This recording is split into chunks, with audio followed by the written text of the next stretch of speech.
Judas was no traitor, says this gospel. Judas Iscariot betrayed Jesus with a kiss. He was paid 30 pieces of silver for his act.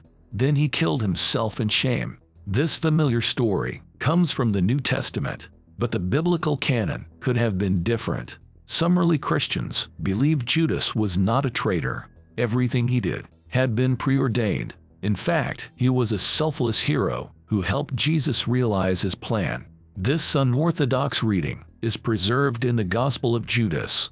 It was not written by Judas, but its narrative is compelling, and it was only discovered in 2006. The Gospel of Judas was written by a Gnostic sect. It dates back to the 3rd century AD. The Gnostics were an early Christian sect. They were educated people, so they left many writings, but the Church Fathers denounced them as heretical. The Gnostic writings became known as Apocrypha. Saint Irenaeus, one of the Church Fathers, wrote, "The heretics boast that they have many more Gospels than there really are, but really they do not have any Gospels that are not full of blasphemy." The Gospel of Judas is a Coptic papyrus. It presents Judas as Jesus' favorite disciple. In this narrative, Jesus asks Judas to betray him. The word betray was probably a mistranslation. A more accurate translation would be turn him over. Jesus wanted Judas to turn him over to Jewish authorities.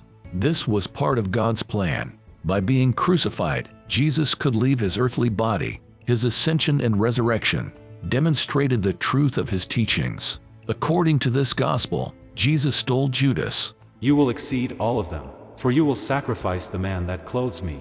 This means that only Jesus' physical body would be sacrificed. His soul would be set free to return to heaven. The other disciples are depicted as fools.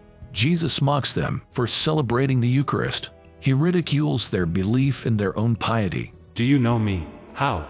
He asks of them. "Truly I say to you, no race from the people among you will ever know me." The disciples all have a collective nightmare. They dream of sin and slaughter. Jesus tells them it's because they are worshiping a false god.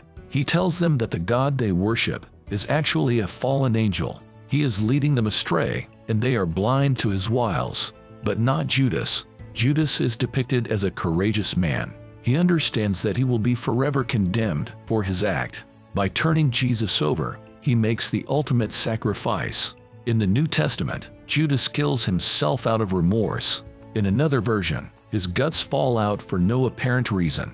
But in the Gospel of Judas, Judas is stoned to death by the other disciples.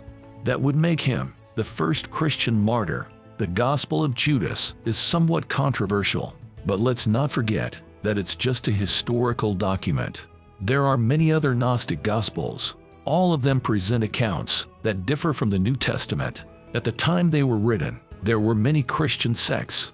They had differing views of Jesus' teachings. The New Testament canon was established in the late 4th century. It has served as the basis of Christianity ever since. The Apocrypha are not recognized as scripture by any church, so they don't really present a challenge to the believers. But as historical sources, they're definitely fascinating.